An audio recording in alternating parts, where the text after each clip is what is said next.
Welcome back to the Decent Garage.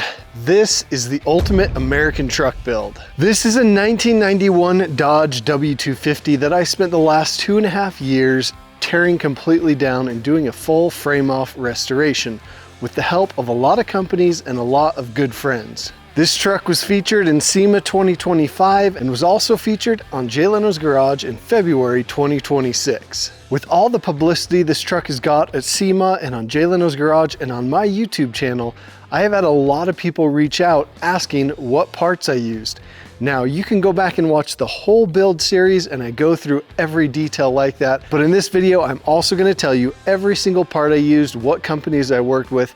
Make sure to read the description of the video. I'll give each company a rating in the description of the video so you can go check that out and see what my thoughts are on that company, their product, their customer service, the whole thing packaged into one. So let's get started and take a look at every detail on this truck. So we're gonna start from the ground up. The first thing I did was powder coated the frame, and I used Powder Extreme Coating in West Valley, Utah. I also did a full custom front and rear suspension. I used a kit that's made by Charlie Pitcher, New Era Performance, and it was phenomenal. It is a 3-link coilover front suspension kit, and in the rear we used 63-inch Chevy leaf springs from Atlas Springs out of California.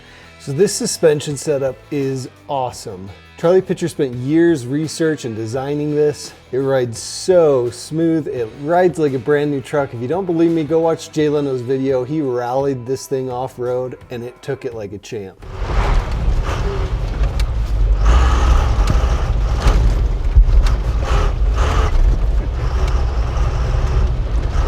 The motor was built by Holden Bros Diesel out of Boerne, Texas.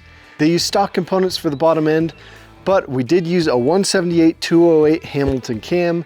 We used Hamilton push rods, we used Hamilton tappets, we used Hamilton valve springs. The injectors are from Dynomite Diesel Performance, and they're their stage 1 injectors. The turbo setup is an S369 K27 compound turbo setup. Those turbos were installed by Holden Bros, but they are from Force Inductions turbos. We used a 1-wire alternator from PA Performance. It takes away the need to have any computer control the regulation of the voltage, and the alternator has a self-exciting internal voltage regulator, so all you need is 1 wire going to the alternator and it's good to go. You'll notice there's a lot of nice looking parts on the engine.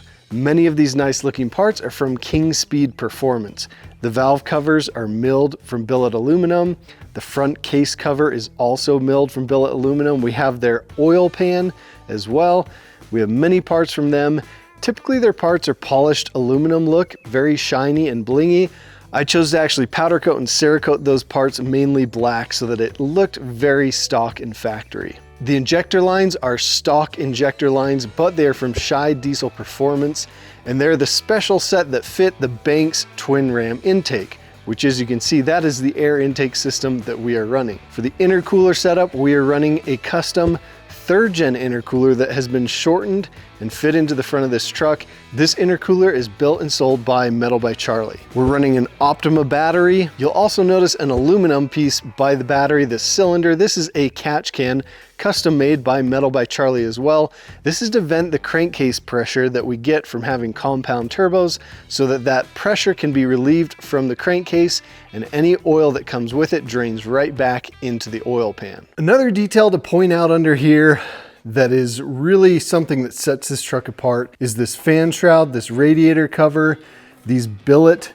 radiator mounts, the air box. These are all from 5.9 Fabrication. Randy at 5.9 Fabrication is just awesome. He makes great products, great customer support. I mean, look how good those look. He does sell them in powder coat or in a factory aluminum color, but I tried to make this all as black as I could to make it look fairly factory, and I think it looks perfect. We also upgraded the radiator. This is from Alloy Works, and for the price, I am very pleased with it. The welds are all excellent. The shipping was fast. It fit in perfectly, dropped right in, fit the factory fan, fit the factory shroud, everything fit perfectly. I am definitely pleased with that Alloy Works radiator. Also, to upgrade the brakes, we used Vanco Hydroboost setup. This was a really easy install. There were some modifications I had to make that I've let them know about, and they're going to fix that for these trucks. Other than that, it was great. It's kind of a drop-in unit, comes with all the hoses you need. I do need to paint the master cylinder. That stands out like a sore thumb in here, but I'll get that painted nicely and it'll match perfectly in here. This was a great product and it really helps with the braking situation on this truck. Our exhaust manifold is a Steed Speed manifold, and our exhaust is a Diamond Eye Performance exhaust, but it has been highly customized. I switched all the clamp sections to V-band clamps from Evil Energy, and it is very clean. And you'll also notice in the exhaust, we have a BD Diesel exhaust brake. In the rear suspension, we have airbags. This is from Airlift. We have their bag kit, we have spacers, and we also have their onboard Wireless One compressor with a remote that hangs on the visor so we can remotely control from that remote or from our phone how much air we have in the bags. We have a B&W turnover ball fifth wheel / gooseneck hitch. We also have B&W's Class 5 bumper pole hitch. B&W has been a phenomenal company to work with, and I run their hitches on all of my trucks. The paint was done by Triple R Restorations out of American Fork, Utah. They use factory paint codes for both the white and the silver. The molding is from First Gen Resistance. It is a factory replica molding. It is not identical to the factory, but the quality is great. I've used this on a couple trucks now and I have been impressed. Not only did we get the molding from First Gen Resistance, but we also got our front bumper, which was an original front bumper that he re-chromed. We have the bumperettes. We have our cargo light from First Gen Resistance, which I actually converted into a third brake light, and a few other parts from First Gen Resistance. This is a company that is working with Mopar to reproduce authentic OEM Mopar parts. Here's a couple examples. The pinstripe on the side is an authentic Mopar reproduction. The factory grille is also from First Gen Industries. The red stripe on the tailgate is from First Gen Industries. We have our floor mats that are factory Mopar, and we have a couple other parts from First Gen Industries. The products from First Gen Industries are phenomenal quality and honestly not too expensive. The wheel arch molding is actually factory. There is no good replica of that out there. We had this sanded and repainted by the paint shop, and it looks really good for now, but once First Gen Industries comes out with a factory Mopar reproduction, we will be swapping those out. Our wheels are 17x9 US mag slot mags. We have our worn locking hubs, and then we have our 33-inch Kenda Cleaver RT tires. The axle in front is the factory Dana disc brake axle, but we upgraded the brakes on the front axle to larger calipers and rotors. In order to upgrade the brakes on the front here, these are 2010 Ram calipers, rotors, pads, and everything. Torq Motorsports sells this caliper bracket that they custom make, and it allows you to bolt it right onto the hub, and then your caliper bolts on. Fits everything perfectly. It was an easy product to install. So if you want better brakes, make sure to check out Torq Motorsports to upgrade those brakes. And in the rear, we have a newer Dodge factory disc brake Dana 80 axle.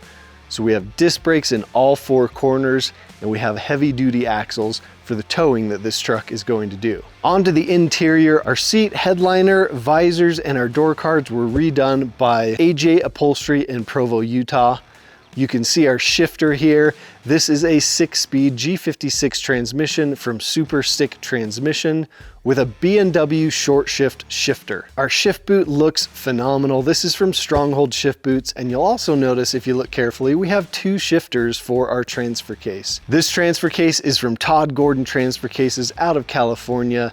It has been a unit. He rebuilt it, did all the goodies to it, and it runs phenomenally. I was running the OEM 3rd Gen Cummins exhaust brake switch on this truck. It was hard to find and it was expensive, but after a month of use, that thing bit the dust, and I would not recommend using that on one of these trucks. So I've swapped that switch out for a pack brake switch, and it still looks really clean and functions much better than that 3rd Gen Cummins switch. We have a few products from Dakota Digital. We have their VHX series gauges, we have their cruise control system, and we also have the specific module that they sell to convert the tach signal to work appropriately with their VHX series gauges. These gauges are phenomenal and have been super easy to install. To calibrate the speedometer and the tach has also been very easy. I've been very impressed with these. As far as heating and air conditioning goes, we went with Vintage Air and their Gen 5 Magnum setup. This took a lot of work to get to work on this truck because it's not designed specifically for these Dodge trucks. So I had to do some fabrication. I had to do a little trimming to parts of the dash and the glove box, but all in all, it worked. The fan in this truck outdoes the fan in brand new trucks off the lot. We also have a boost gauge and a pyrometer. These are from Hewitt Industries gauges. They're very simple, very basic gauges, but the quality has been really good and I've never had any issues with them. I like these because of their simplicity, and the backlighting that they have matches all the other gauges in the dash. Our radio is from Retrosound USA. This radio looks vintage and it looks era correct, but it is more of a modern functioning radio with Bluetooth and other features that really make it stand out. You'll notice our dash in this truck looks brand new, and that's because we sent this dash to Just Dashes in California, and they use their proprietary system to vacuum seal brand new vinyl over the dash so it looks factory, but it is stronger and more resilient than the factory dash. Also, to tame this beast when we're driving or towing, we have Power Driven Diesel's AFC Live, and this is a module that we can flip a switch and change our power level from 660 horsepower and 1,560 foot-pounds of torque down to about 400 horsepower and 1,200 foot-pounds of torque.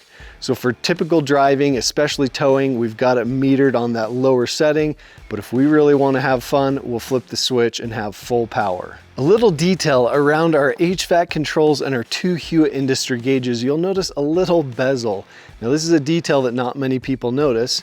Corey Jones Design is not a large company. He's a guy on Instagram that I followed for a long time, and he makes all these little bezels, and he was able to make these for this truck, and they look perfect. And by that, I mean, when you look in the truck, you don't even notice them. They look so good that they look factory, and that's exactly what I wanted.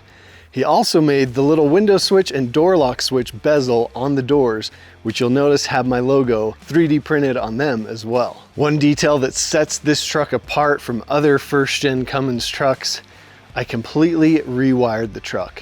I used American Autowire's Highway 22 kit. I used their power window kit as well. That was a long, painstaking process, and not because the product was not good. I was very pleased with the product, the instructions, and their customer support. What took so long is that I'm not great at wiring, but it turned out really good, really clean, and actually I'm excited to rewire another truck after doing this one and partnering with American Autowire. So that is the rundown on the truck. If you notice anything or if you've seen anything on any of my Instagram, TikTok, or Facebook posts of details that I did not cover in this video, make sure to comment on any of those social media posts or email me and I'll get you those answers as quick as I can. I hope you guys enjoyed this video. This truck was a fun truck to build. Make sure to check out the whole playlist so you can see the whole detailed process of building this over 2.5 years. With that, we will see you guys in the next video.